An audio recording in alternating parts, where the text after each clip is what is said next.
6th class 7th class చదువుతున్నాడు. ఇక్కడ అమెరికాలో స్టూడెంట్స్ పార్ట్ టైం చేస్తారంట అన్నాను. అంటే అయిపోయింది. అయిపోయాక ఈ రాముకి బ్రూస్లీ అంటే ఇష్టం కదా, ఆ కరాటా క్లాసెస్ కి వెళ్ళిపోయేవాడు తెల్లవారుజాము చెల్లిలో. అలా వెళ్ళిపోతున్నాడు 3 నెలల నుంచి. ఎందుకు ఎక్కడికి వెళ్తున్నావు రోజు అంటే, అప్పుడు పేపర్ వేస్తాడు, పేపర్ బాయ్. అప్పుడు ఈ అపార్ట్మెంట్లు అవి లేవమ్మా. పేపర్ వేసేవారా? వేసేవాడు. ఎవరు? రాము. ఏంటి తన తపన ఎక్కడొచ్చిందంటే ఫీజు పార్ట్ టైం చేస్తారా, పార్ట్ టైం ప్రూవ్ చేసుకోవడానికి.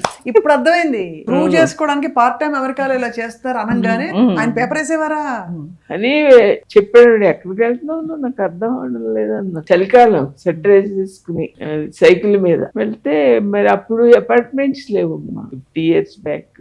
అపార్ట్మెంట్స్ ఒక పేపర్ ఇక్కడ ఉంటే ఇంకోటి ట్యాంక్ బండ్ కింద, ఇంకోటి అదే వాడు చెప్పిన దగ్గర వేయాలి కదా, ఇంకెక్కడో వేస్తే ఇంకా నాకు మీ గుండె తరుక్కుపోయిందా? బాధపడ్డారా మీరు? చాలా